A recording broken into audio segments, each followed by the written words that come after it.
Bien, entonces vamos a empezar con la presentación de la doctora Liliana Calderón. La doctora Liliana Calderón, junto con el doctor Carlos Hermosa, van a presentarse temas actuales de vinculación empresarial. La doctora Liliana Calderón es abogada de la Pontificia Universidad Católica del Perú, es máster por Laws in Comparative Law for California Western School of Law, San Diego, en California. Cuenta con segunda especialidad en Derecho Ambiental y Recursos Naturales por la misma Universidad de la Pontificia Universidad Católica del Perú. Además, es especialista en comunidad normativa y penal por la Universidad de Castilla-La Mancha, en España. Cuenta con un máster en Compliance Officer por la Universidad Complutense de Madrid y un máster en el cumplimiento normativo penal por la Universidad Castilla-La Mancha, también en España. La doctora Calderón se desempeña como consultora del área penal y compliance del Estudio Benítez, Vargas y Vivas Abogados. A la doctora Liliana Calderón, invitamos registrado para que pueda empezar con su presentación. ¿De repente desea hacerlo ahí? Perfecto, listo. Entonces, vamos a compartir las diapositivas.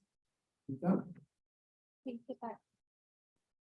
¿Qué tal? ¿Cómo están? Buenas tardes. Bueno, es un gusto estar con ustedes el día de hoy para compartir algunos temas relevantes sobre el compliance corporativo.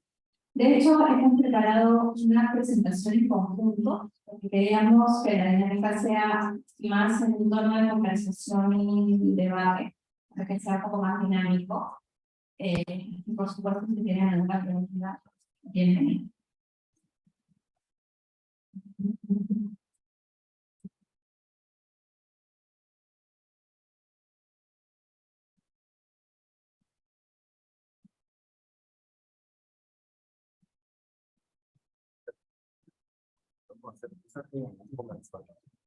La misma diapositiva. Sí. Entonces,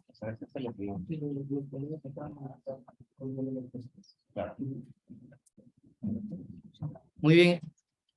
Muy bien, entonces nos comentan que la presentación la van a hacer en conjunta. En ese sentido, vamos a necesitar también al doctor Carlos Hermosa Olga, quien es abogado de la Universidad de Lima, es máster en Derecho Internacional de los Negocios y Management con especialización en compliance por ESADE Business Law School of Barcelona, en España, y es auditor de ISO 37001, así como también con conocimientos avanzados certificados de la normativa de estandarización internacional en materia de compliance. El doctor Hermosa es miembro del comité PPC-FT y del comité observatorio de compliance en la World Compliance Association, capítulo Perú, miembro de la comisión institucional del Instituto Peruano de Compliance, y actualmente se desempeña como Compliance Officer regional del grupo OLA, empresa española de construcción que cuenta con más de 100 años en el mercado global de infraestructura. Les vamos a brindar para que empecemos con las ponencias.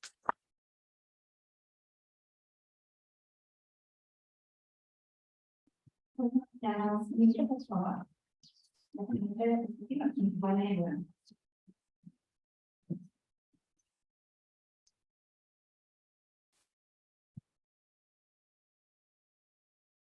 Bueno, como les comentábamos, la idea de la presentación que vamos a hacer es una suerte de conversación y debate. Vamos a abordar los temas que ustedes pueden ver en la presentación.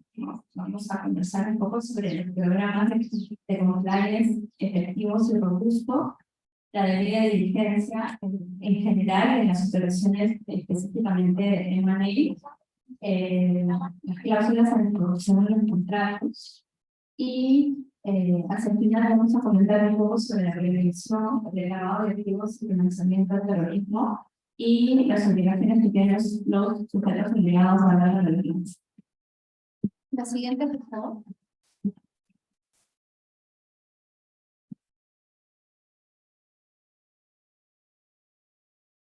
Bueno, en ese primer punto me gustaría recordar, ¿no?, un poco cuál es el marco normativo actual y vigente que contamos en materia de responsabilidad penal de las empresas pero también en materia de cumplimiento, ¿no?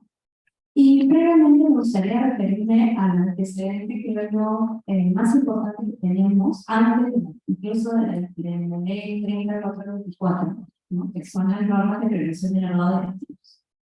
Como sabemos, en el año 2002 recién se incorpora en nuestra legislación el delito de lavado de activos, ¿no? Nace este delito en la comunidad internacional a propósito de la Convención de Palermo, ¿no? Por la necesidad de la comunidad internacional de perseguir este flagelo, ¿no? Tipificado además como un crimen organizado que estaba afectando severamente las economías del país. Y obviamente el Perú no podía ser ajeno a esta necesidad internacional. De hecho, se incorpora, como les decía, el delito de lavado de activos en el año 2002 y nace además la figura de la unidad de inteligencia financiera y todas las normas regulatorias en materia de prevención del lavado de activos, ¿no? Se publica la ley 27693, ¿no? Que es la ley que crea la unidad de inteligencia financiera, y luego la ley 29038, que es la que incorpora la unidad de inteligencia financiera a la SBS. En el año 2006 se publicó el reglamento, inicialmente en la ley 1763, que ahora se modificó en el año 2017, ¿no? Pero ese, digamos, es el primer antecedente. ¿Y por qué? Porque básicamente incorpora como obligación para los sujetos obligados, es decir, para las personas naturales y jurídicas, la necesidad de la obligación de implementar un sistema de prevención del lavado de activos y financiamiento de la.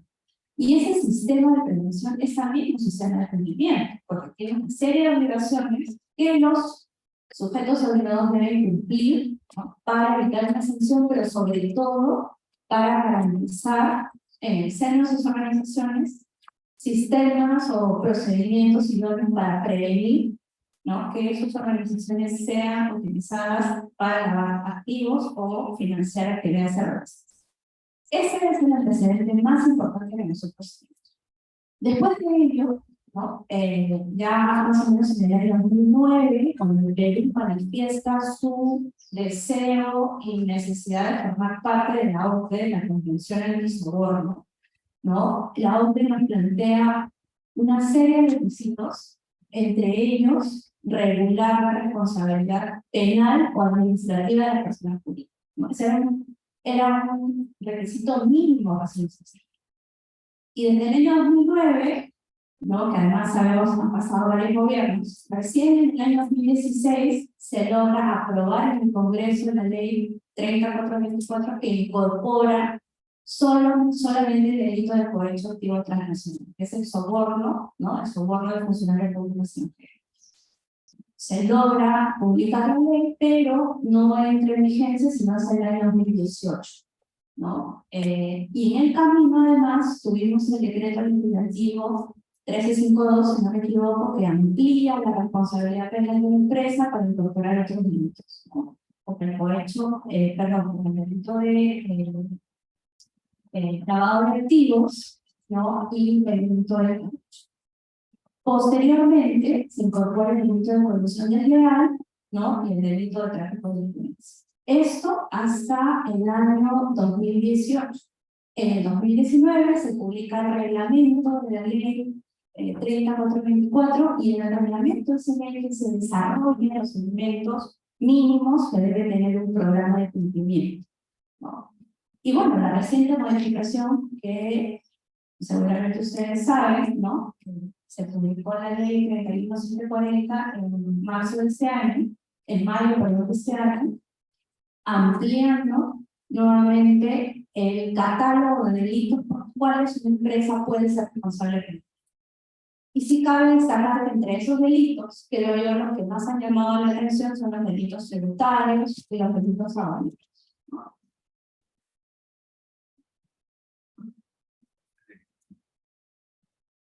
Y muy bien con la exposición, muchas gracias por la invitación. Con Lili pensamos importante hacer de esto un conversatorio más que una expo normativa. Gente podría ser hasta muy bien. Entonces la idea era que la damos más dinámica. Yo soy abogado corporativo de formación. Ahora mismo me desempeño como encargado de prevención, oficial de cumplimiento en una empresa multinacional, y tengo la oportunidad de justamente gestionar un sistema de cumplimiento, ¿no? Y estos llamados sistemas de cumplimiento no son otra cosa que mecanismos que tienen hoy en día las empresas, pequeñas, medianas, grandes, ¿no? Para prevenir situaciones de riesgo, para prevenir la comisión de delitos dentro de la organización. Entonces, como ya Lynn nos ha explicado, en el último tiempo, por no decir en los últimos 7 años, se legisló en materia de anticorrupción, en los últimos 15 en materia de lavado de activos que tiene en Perú, y ahora recientemente, hace 2 meses, una modificación de la norma 3424, que es la que regula justamente los programas de cumplimiento aquí en el Perú, ¿no? Entonces, es muy importante cuando hablemos de compliance, de cumplimiento, de sistemas de prevención, tengamos muy presente que se necesita trabajar muy de cerca en cuanto a la cultura ética de una compañía, a las buenas prácticas corporativas, al gobierno corporativo, a distintas formas de trabajo que tal vez no estén en el ADN de la empresa, pero que sí se pueden construir y se pueden trabajar con la intención de generar una cultura que nos contribuya a la prevención de este tipo de riesgos. La norma peruana es muy clara y toma como referencia otros estándares y normativas internacionales, ¿no? Nos pide tener 5 elementos mínimos para poder decir que tenemos un sistema de cumplimiento implementado y que nos puede defender, que puede exigir o atenuar en el marco de un proceso judicial, ¿no? El primer elemento, no menos importante, es el de tener designado a un encargado de ejecución, a un oficial de cumplimiento, a un compliance officer, a un señor que se haga cargo de esta supervisión, de dirigir esta implementación del sistema dentro de la empresa, de vigilar el cumplimiento normativo interno y externo de la organización, encargado de difundir la cultura ética, de formar a todos los trabajadores, los colaboradores, ¿no? Y de asegurar el comportamiento ético de todas las personas, ¿no? Aparte de poder evaluar continuamente y monitorear el sistema. Entonces, esta persona es un aliado estratégico porque es una función transversal en toda la organización. Es decir, aplica a todas las áreas, no depende de ninguna gerencia ni de ninguna jefatura, porque el reporte es directo y al máximo órgano, puede ser la gerencia general o el directorio. Entonces, no está sujeto a ningún tipo de, digamos, ataduras, por el contrario, está empoderado, tiene acceso a toda la información de la organización, ¿no? Y esto le va a permitir, pues, tener autonomía e independencia de sus propias funciones. El segundo aspecto es el de la identificación, evaluación y mitigación de qué cosa, de riesgos. ¿De riesgo de qué? De los delitos que regula esta norma. En este caso son los de corrupción, o los de cohechos, sus tres modalidades, lavado de activos, financiamiento, tráfico de influencias, corrupción, los que se han incorporado recientemente, ¿no? Y como buena práctica, además de corrupción privada, que recientemente no lo agregaron en esta última modificación, ¿no?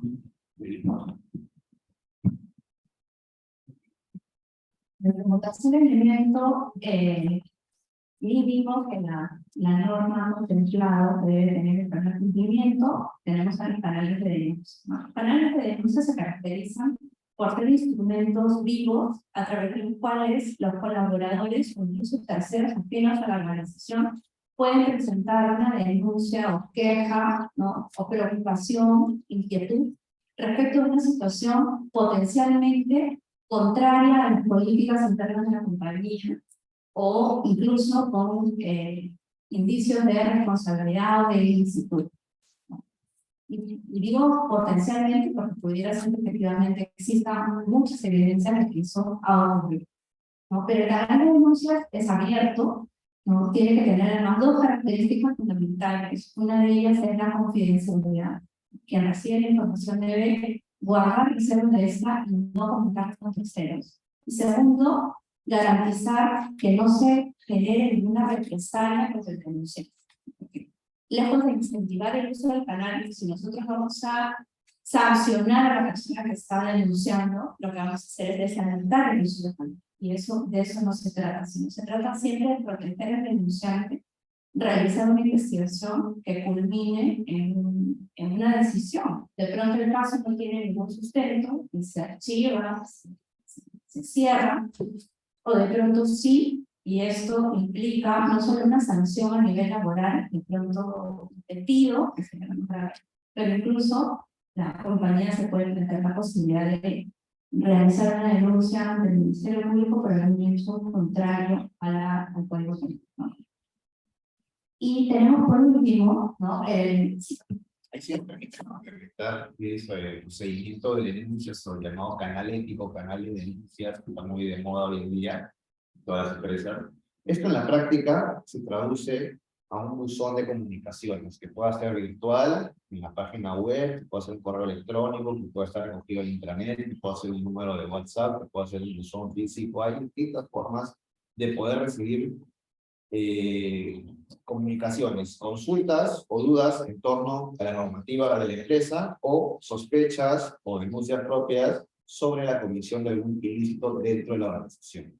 Estas pueden ser de carácter anónimo, pueden ser con nombre y apellido, porque lo que busca este canal es asegurar la confidencialidad de la información. Es decir, el sector, el que gestiona el canal, que en este caso pueda ser el oficial de cumplimiento, el comité de cumplimiento o algún tercero en quien se haya delegado a esta función, no puede revelar la información, debe mantener la máxima imparcialidad, objetividad y confidencialidad al momento de iniciar una investigación. No todo lo que se recibe en un canal ético se investiga. Hay una capacidad de filtrado, por así decirlo, se filtran previamente las denuncias, ¿no? Se pide mayor información, la carga de la prueba recae en el denunciante. En este caso, necesitamos evidencia de que lo que se comunica está sucediendo en la práctica. No basta el solo dicho, ¿no? O al menos la guía de hacia dónde debemos ir para poder decidir si se investiga o no, ¿no? Y en función a ello, pues,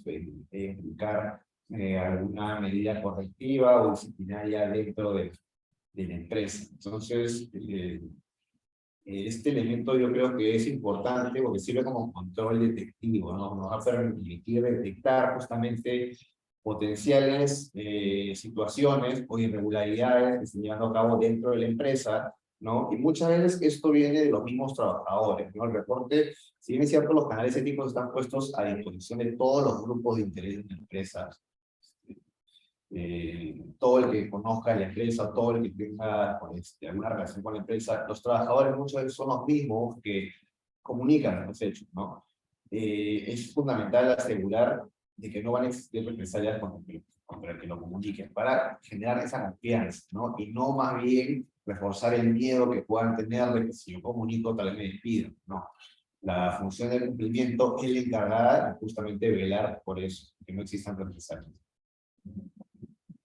Sí, y pasando al siguiente elemento, que es la revisión y capacitación periódica, ¿no? Un programa de cumplimiento no podría existir y no podríamos decir que es un programa que se ajusta a los requerimientos legales o a las mejores prácticas en el nivel internacional si este no funciona, ¿no? Y la única forma de generar que este programa funcione es sensibilizando a la organización, que la organización, me refiero a los colaboradores, trabajadores, terceros, conozcan, ¿no? El programa de cumplimiento y que sepan cuáles son sus componentes, quién es el encargado, ¿no? Que por ejemplo existe un canal, y ello solamente se consigue a través de la capacitación y la difusión del programa de cumplimiento. Como último elemento tenemos la evaluación y monitoreo continuo. El programa siempre debe actualizarse, porque existen contextos internos o externos que van a generar la necesidad de actualizar el programa. Por eso es que el primer término que nosotros colocamos fue programas de cumplimiento efectivos y robustos, porque tienen que ser efectivos. La única forma de garantizar su efectividad es que funcionen y que podamos evaluar, que podamos testearlos. Y de hecho, como una buena práctica, se establece una periodicidad para evaluar el funcionamiento, ¿no? Nada está escrito en piedra. Puede ser que un control que hoy era adecuado para mitigar un riesgo en 6 meses o en 1 año, o incluso menos tiempo, se convierta en obsoleto o se haya debilitado por alguna situación externa o interna. Externa, por ejemplo, una situación como la que hemos vivido, como la pandemia, ¿no? Por ejemplo, un tema en la economía, ¿no? Un estado de recesión, de crisis, o un contexto interno, ¿no? De pronto alguna línea de negocio desaparece, o una nueva línea de negocio aparece, ventas a Estado, porque ventas al Estado pues, siempre va a ser, digamos, una línea muy riesgosa cuando tengo que relacionar con funcionarios públicos.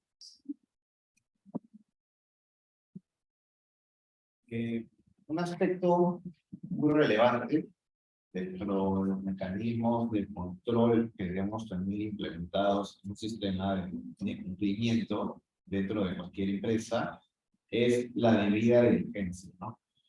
¿Y qué es la debida diligencia? Lo leo tal cual.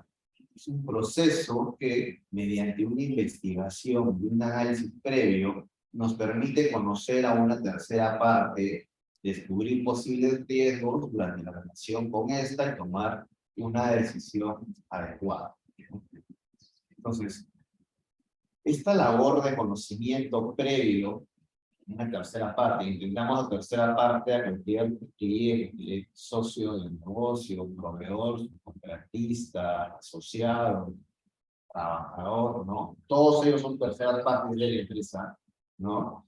Necesitamos contar con información previa, ¿no? Y ahí están los llamados formularios de conocimiento de cliente, de conocimiento de trabajador, o declaraciones juradas para conocimiento de proveedores, ¿no? En la que las empresas buscan levantar de manera preliminar un perfil no solamente societario, no solamente financiero, no solamente técnico, sino de cumplimiento, de prevención de delitos en torno a la otra empresa, ¿no? En torno a quién estamos relacionando. Esta labor es fundamental en la práctica del oficial de cumplimiento en colaboración de áreas estratégicas, ¿no? El área de compras o logística, que son los que ven directamente los proveedores, el área de recursos humanos, que es la que ve a los trabajadores, el área de nuevos negocios, comercial, que es la que ve a las oportunidades de negocio en todo caso, ¿no? Entonces, así como somos tan diligentes, siempre lo menciono, ¿no? Al momento de decidir, no sé, compramos un teléfono, una computadora y hacemos un comparativo, ¿no? De este tiene tal ventaja, el otro tiene, no sé, mejor procesador, en fin, hacemos todo una labor de investigación, Google muchas veces, lo mismo, ¿no? Al momento de que decidimos venderle algo a alguien, ¿no? O contratar con otra empresa, pues buscamos Google y comenzamos a ver un poco de qué se trata, ¿no? Hoy en día existen herramientas tecnológicas que contribuyen a esto de manera mucho más eficaz, ¿no? Son software que los venden distintos proveedores y contribuyen a la revisión de listas de sanciones internacionales, listas locales, noticias adversas, noticias criminales, ¿no? Que facilitan la labor, decía, por sí tienen un costo también, porque no es gratis, ¿no? Pero partamos del criterio, ¿no? De esta labor diligente, esta recopilación de datos que nosotros como personas podemos ir teniendo para poder evaluar el riesgo de una relación contractual, de una relación comercial, y sobre eso decidir, ok, aplico tal y cual control. Necesitamos cláusulas, necesitamos monitorear al contratista a cada 6 meses, necesitamos que nos informe sobre sus avances en torno a cumplimiento, investigaciones, necesitamos aplicarles determinados controles específicos a esa relación comercial con el objetivo de que mañana más tarde no se materialicen riesgos mayores que nos pudieran acarrear algún tipo de impacto no solamente económico, regulatorio en la empresa, sino además reputacional, ¿no? Es el llamado efecto contagio. Lo que sucede en las terceras partes o empresas relacionadas también termina impactando a la matriz, termina impactando a la empresa principal del contrato. Entonces, esto es muy importante a tener en consideración. Si nos preguntamos qué riesgos necesitamos tener mapeados, los que se han mencionado, ¿no? Los riesgos de corrupción, los delitos que están mencionados ahora en la norma 3424 y su modificación, los riesgos de competencia, ¿no? Por ejemplo, de prácticas anticompetitivas, mercado, monopolio, y otros. En realidad, el sistema es totalmente dinámico, inmutable en el tiempo, necesidad de la propia empresa. Hicimos algunos un traje hecho a la medida, ¿no?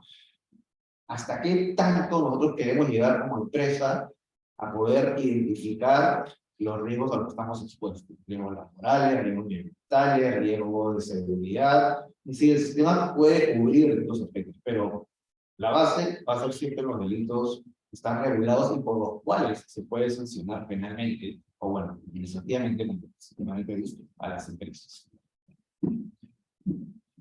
Sí, y fíjense qué tan importante puede ser la debida diligencia como un mecanismo de prevención de riesgos, que en materia o en temas de fusiones y adquisiciones, cuando se llaman, ¿no? Es un pilar fundamental que la empresa que compra, ¿no?, a otra empresa o que decide fracasar en un proceso de fusión o adquisición debe realizar respecto de la contraparte. Sería al día de hoy impensable que una compañía, ¿no?, al momento de realizar esta operación no va a realizar una debida diligencia previa. De hecho, tan relevante es que está reconocido en la ley 31.740 que acaba de incorporar otros delitos y otras modificaciones. Y en un artículo, si no me equivoco, el artículo 12, específicamente dice que en caso de fusiones y escisiones, la persona jurídica absorbente puede ser sancionada por una multa siempre que el delito haya sido cometido, con anterioridad a la fusión o la escisión, ¿no? ¿Qué quiere decir esto? Que la suerte de la persona absorbida, ¿no?, digamos, la carga que tiene esa persona jurídica que termina siendo absorbida por la absorbente, ¿no?, va a generar también ese pasivo para la empresa que tiene la condición de persona jurídica absorbente, ¿no? O sea, no es un pasivo del cual no va a poder escapar. Salvo que, lo dice así específicamente en la ley 31.740, que haya realizado un proceso de debida diligencia previa. Es decir, que previo al proceso de fusión y adquisición haya realizado el procedimiento de debida diligencia. Evidentemente, la ley no se nos indica cuáles son los pasos que se debe seguir para el procedimiento de debida diligencia. Probablemente en el reglamento nos van a dar mayores pisos de cuáles deben ser esos pisos mínimos, esos requisitos mínimos para poder calificar como un procedimiento de debida diligencia de uso. Sin embargo, lo que podemos un poco adelantar, más lo estuvimos comentando previo a la disposición, es que debería ser un procedimiento de debida diligencia que cubra por lo menos 3 requisitos mínimos. Primero, que sea un procedimiento exhaustivo, ¿no? No solo de identificación de riesgos, sino también de verificación de la información. Es decir, cuando la empresa que va a comprar a la empresa le requiere información, no bastará con una declaración, con la información que te brinda. Tengo que hacer algo más con esa información, tengo que verificarla. Y para verificarla, tengo información de fuente pública o de fuente abierta, ¿no? Pero también podré recurrir, a verificaciones respecto a las contrapartes, ¿no?, que de buena fe tendría que proporcionar, ¿no? Por ejemplo, si me dice, mira, tengo, no sé, un tema ambiental, ¿no?, se declaró en este formato que suele trabajarse en el proceso de fusiones y adquisiciones, yo no debo estar tranquila con esa información, debería preguntar cuál es el estado de este procedimiento sancionador, o de este procedimiento o proceso penal, ¿no? Cuál es el estado, cuál es el diagnóstico, ¿no? Digamos, cuál es la predicción respecto al resultado. Eso en primer lugar. En segundo lugar, siempre será recomendable que esto sea llevado por un tercero independiente, ¿no?, que te dé un poco más de objetividad al proceso de debida diligencia, ¿no?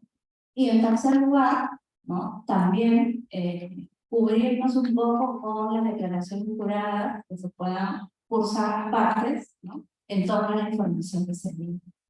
Porque además, como les comentaba hace un momento, la única posibilidad, digamos, el salvavidas que nos da la norma es que yo pueda demostrar que fui diligente previo a la fusión de la adquisición. De esa manera evitaré que la sanción, que esta carga, ¿no?, lamentablemente me complica. Y yo creo que es muy importante también tener en cuenta los beneficios que puede otorgar implementar implementado un sistema de cumplimiento. Es cierto, estos programas de cumplimiento, modelos de cumplimiento son voluntarios hoy en día en el Perú. El hecho de tenerlo no solamente nos va a anticipar en cuestiones de riesgo, nos va a prevenir de multas de infracciones, un marco de cualquier investigación, sino que también va a generar confianza, con confianza en todos los grupos de interés que tenemos, los clientes, los socios, los trabajadores de línea. Va a crear confianza en el mercado, en la sociedad, porque va a ver que una empresa está teniendo una labor diligente, está teniendo un estándar de una práctica corporativa alto, ¿no? Y con la cual yo podría relacionarme sin alguna contingencia legal o regulatoria. Entonces, es como tener un seguro de vida, ¿no? Uno lo tiene, paga realmente, ¿no? Y hasta que no sucede algo, no dice, menos mal que lo tenía, ¿no? El gasto fue menor, el impacto fue menor. Algo así ocurre con los sistemas de cumplimiento. Entonces, yo creo que el implementar una adecuada cultura de ética, de cumplimiento, además vuelve más atractiva a cualquier empresa, ¿no? Ahí está comprobado de que hay premiaciones a nivel internacional y local de las mejores lugares de trabajo, las empresas más éticas, las empresas socialmente más responsables, y que justamente se les reconoce esto y que nosotros también queremos formar parte de ellas, ¿no? Atraes clientes, atraes trabajadores, atraes talento, atraes inversionistas, clientes, socios, es decir, es un win-win para ambas partes. El efecto contrario, la otra cara de la moneda, pues es el riesgo legal, regulatorio, propio que nos establece la norma, como las multas, el cierre de locales, cancelación de licencias, de repente la más dura que puede ser hasta la disolución de la propia empresa, ¿no? Además del riesgo reputacional, que yo considero más grave, ¿no? Esa pérdida de confianza en todos mis grupos de interés. Nadie va a querer trabajar conmigo, nadie va a querer invertir, nadie va a querer ser parte de la empresa. La pérdida de valor de una empresa producto de un cumplimiento, ¿no? La mayor imagen en el mercado va a ser imparable. Cojan un hoja de papel, hagan la bolita, intenten plancharla y van a ver que va a quedar igual. Entonces, es un aspecto muy importante y por el cual hoy en día el cumplimiento y las buenas prácticas de anticorrupción se preocupan de ello, ¿no? Tengamos en cuenta que esto no es un tema técnico o de tener herramientas a disponer en la empresa, sino de ética, de integridad, de cultura corporativa. Yo creo que más relevante que estoy seguro que ustedes han escuchado es sobre las cláusulas, estas famosas cláusulas anticorrupción, que en materia en el sector público, digamos, en materia de explotación con el Estado, son de obligatorio cumplimiento. Perdón, son de obligatoria ejecución. No sé, ningún contrato con el Estado puede dejar de incorporar una cláusula anticorrupción, ¿no? De hecho, hay cláusulas hasta tipo, modelo, que se suelen utilizar en este tipo de contratos. Pero fíjense cómo eso, que es obligatorio en el sector público, que podríamos decir de manera preliminar es optativo en el sector privado, cada vez es obligatorio, se convierte en un deber, ¿no? Más, sería impensable que los contratos entre privados, los contratos, por ejemplo, con proveedores, ¿no es cierto?, con clientes, no incluyen una cláusula de corrupción, ¿no? Esto está muy frecuente. De hecho, suelen ya los contratos venir con la cláusula, y más bien uno lo que intenta es no, digamos, cuestionarla, sino robustecer, ¿no? Tratar también de incorporar aquellas obligaciones, ¿no?, que puedan favorecer a las partes en la negociación. Entonces, sí se percibe que esto que podríamos decir, bueno, no obligatorio, no, se convierte cada vez más en algo obligatorio, una buena práctica, una exigencia, que además genera a las empresas seguridad del mercado, ¿no? En el relacionamiento con las partes, ¿no? Y que además va a evitar que un conflicto mayor pueda generar consecuencias negativas. Y un poco para ir también cerrando, uno de los últimos temas que queríamos comentar era la prevención del lavado de activos y los sujetos obligados. Es como añadirle, si se quiere, un gramo más de complejidad a todo este tipo del cumplimiento corporativo, si además debió tener, digamos, un programa de cumplimiento, que no es obligatorio, pero sí es siempre recomendable, ¿no? Y que además, como bien comentó Carlos, esto está tan discriminado que la exigencia siempre es cada vez mayor. Le agregamos el tema de, si soy sujeto obligado, ¿no? Tengo que tener un sistema de prevención de lavado de activos y financiamiento de terrorismo. Que además, como sabemos, nuestro país lamentablemente tiene altos índices, ¿no? En delitos precedentes, como corrupción, narcotráfico, minería ilegal, etcétera, que son delitos fuente, ¿no? Que generan la configuración de un delito de lavado de activos. Y las empresas no son ajenas. Y no estamos hablando de empresas informales o de mundo ilegal, o empresas fachadas que se constituyen para lavar activos. Estamos hablando de empresas formales, ¿no? Que operan en el mercado, pero que pueden ser víctimas de organizaciones criminales que intentan o las usan para la corrupción. Por eso es que se establece todo un sistema de obligatorio cumplimiento y siempre el reto va a ser cómo, ¿no? Podemos hacer que estos dos sistemas conversen. Sí, tal cual lo menciona Diana. Creo que la primera pregunta es, vamos a hacernos, somos sujetos obligados a revisar el Estado, ver si por el tipo de actividad que realizamos estamos dentro del alcance de los sujetos obligados, que regulan la UIF, que nos obliga a un sistema de prevención enfocado a dos delitos, prevención de lavado de activos y financiamiento del terrorismo, y luego pensar en un modelo de prevención de delitos, un sistema de... Ambos sistemas, y un tercero también, el cuerpo, ¿no? Que podría ser el sistema de prevención en materia de libre competencia, y los que hoy en día han certificado ISO 38001, que es un sistema de gestión antisoborno, ¿no? Entonces, al final, tienes puede ser dos, tres o cuatro sistemas a la vez, que cubren distintos frentes, distintos tipos de delito, pero que comparten elementos, ¿no? Porque la ley nos permite justamente eso, para evitar la duplicidad de funciones, la duplicidad de trabajo, el hacer dos veces las cosas, cuando mi sistema de control puede ser el mismo para varios sistemas, ¿no? Lo interesante es eso, de que cualquier sistema de cumplimiento es totalmente versátil, ¿no? Y adaptado a la realidad, al contexto interno y externo de cada organización, a sus necesidades, ¿no? Y también se integra a los sistemas de atención que pudiera tener la organización. Sí, de hecho, complementando lo que comenta Carlos, por ejemplo, ¿no? En el caso de una empresa constructora inmobiliaria, ¿no?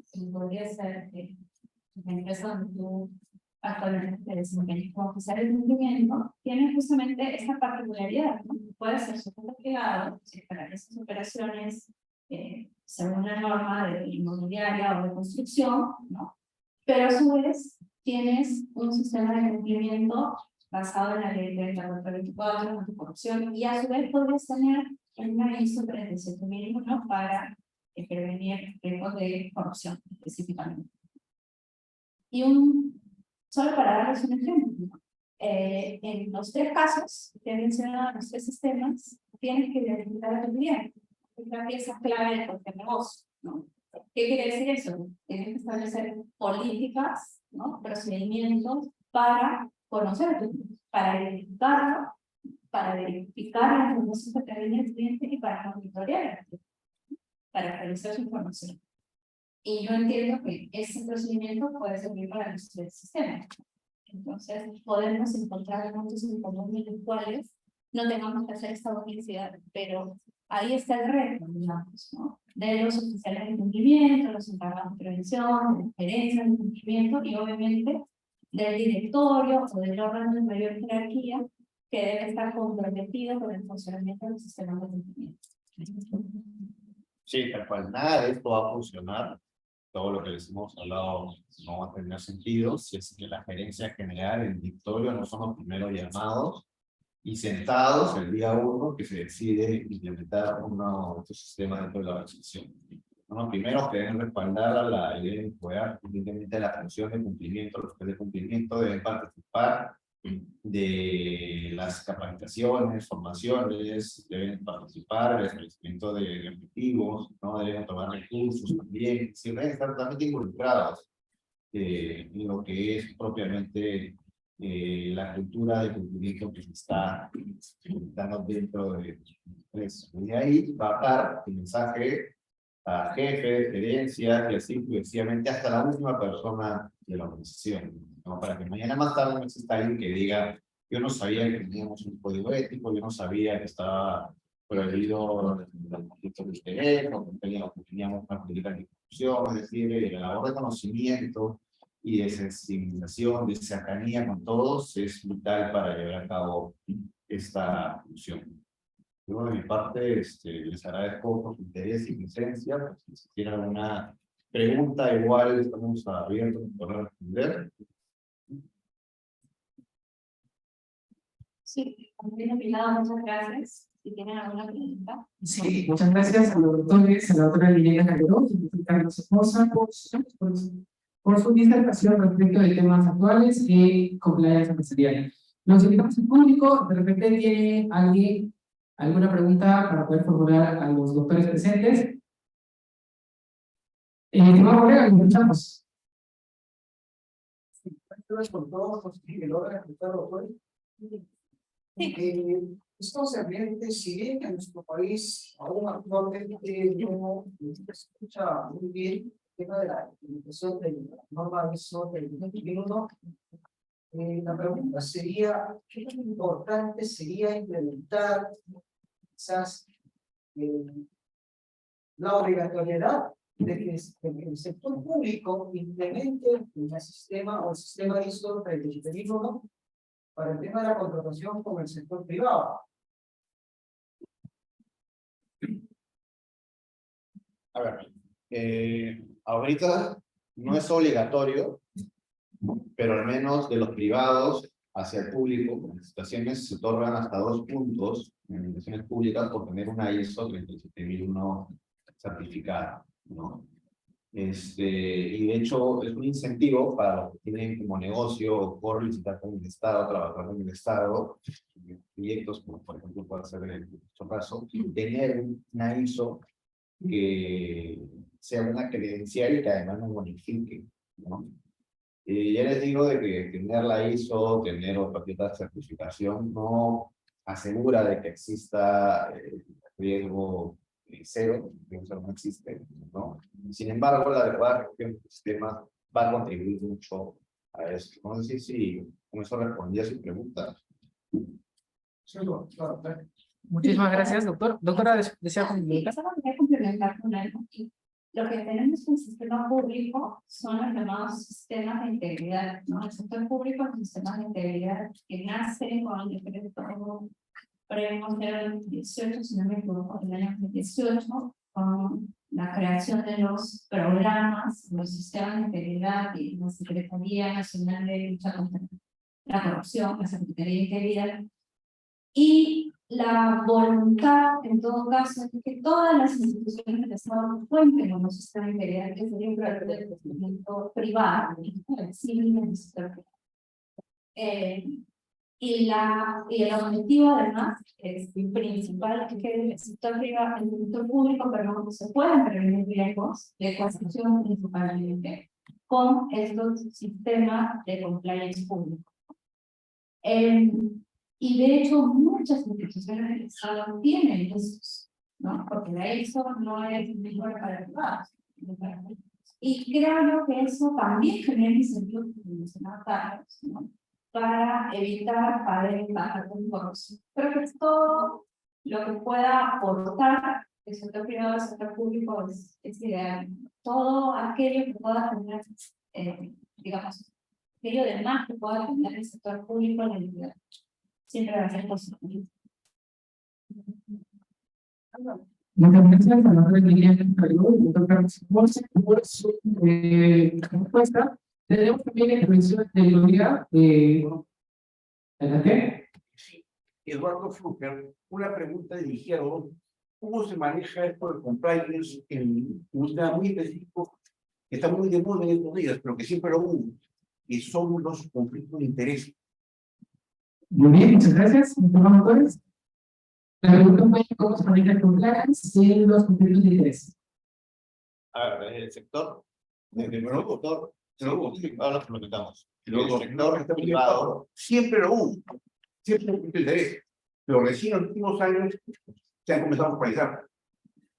hay prácticas que sí, que existieron siempre y que hasta se interiorizaron, o se creyeron normales, ¿no? Como, por ejemplo, los actos de corrupción privada, ¿no? Pero para el caso específico de los conflictos de interés, depende cómo las empresas, el sector privado, legislen internamente, o bueno, Código creen ético. una normativa interna que regule esas interacciones. El código ético.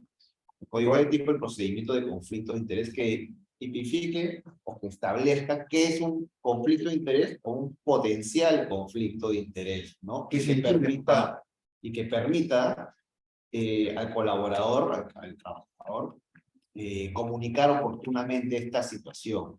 Yo creo que el deber de comunicación es importante decirle al jefe. Es más, lo piden hoy en día al momento de contratar a trabajadores que declaren que tienen algún conflicto de interés dentro de la empresa, si han trabajado antes en la organización, que tienen algún familiar aquí, ¿no? Y lo mismo ocurre también en interacción con terceros, ¿no? Con proveedores, con clientes, ¿no?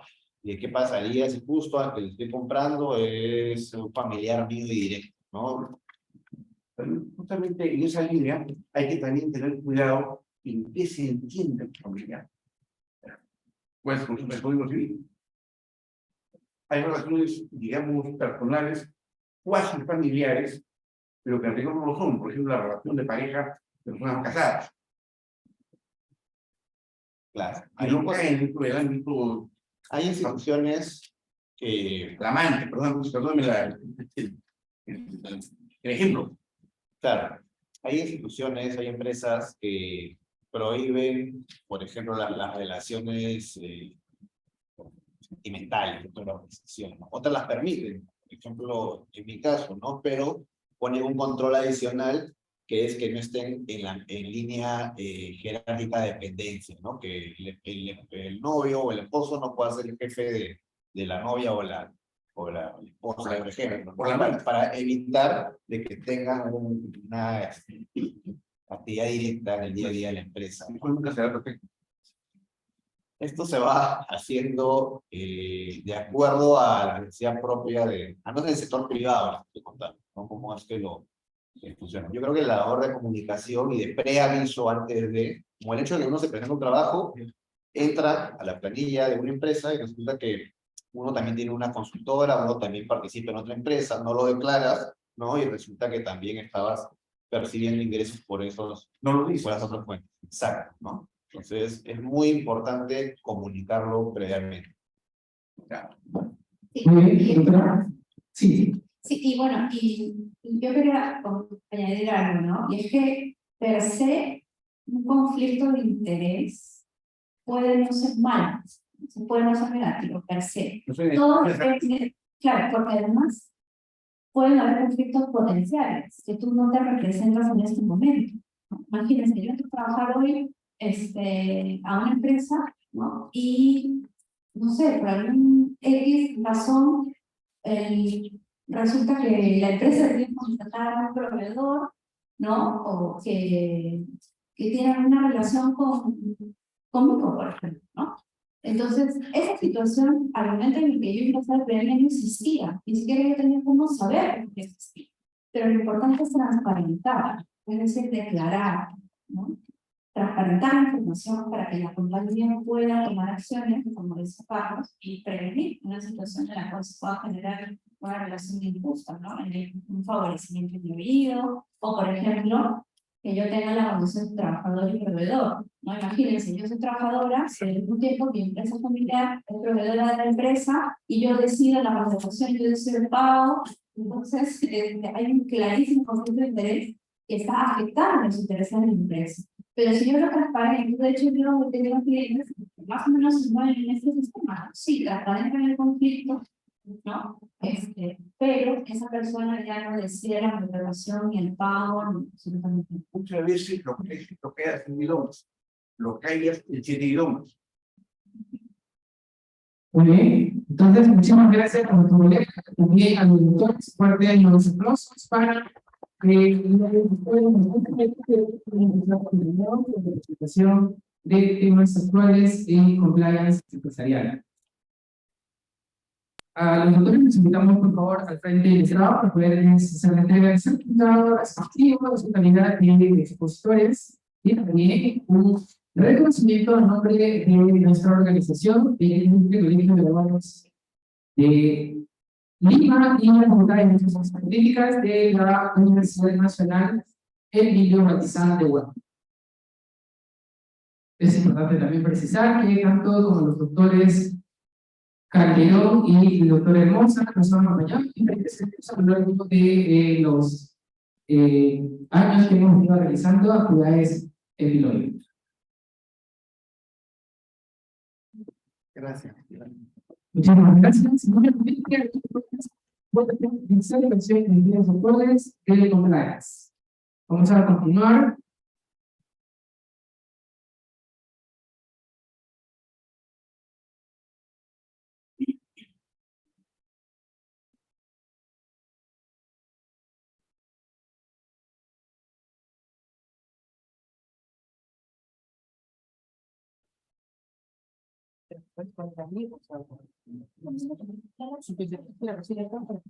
Yo la voy a presentar.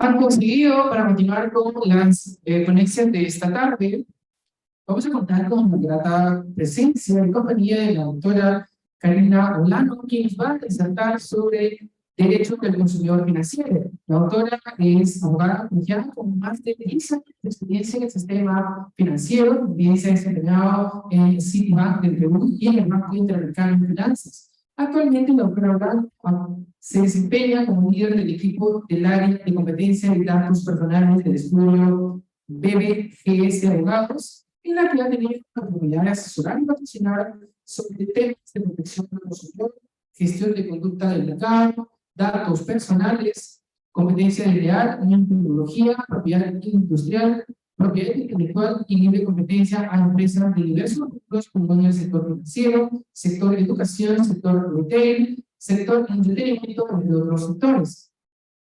Del mismo modo, la doctora Olano cuenta con 13 especializaciones en protección al consumidor y competencia legal en la Universidad del Pacífico, así como en la especialización de datos personales de la Universidad ESAM. Finalmente, la doctora se encuentra cursando la maestría en Derecho Administrativo Económico por la Universidad del Pacífico. Vamos a recibir un fuerte voto de aplausos a la doctora Karina Olano, quien nos va a exponer sobre el derecho del consumidor.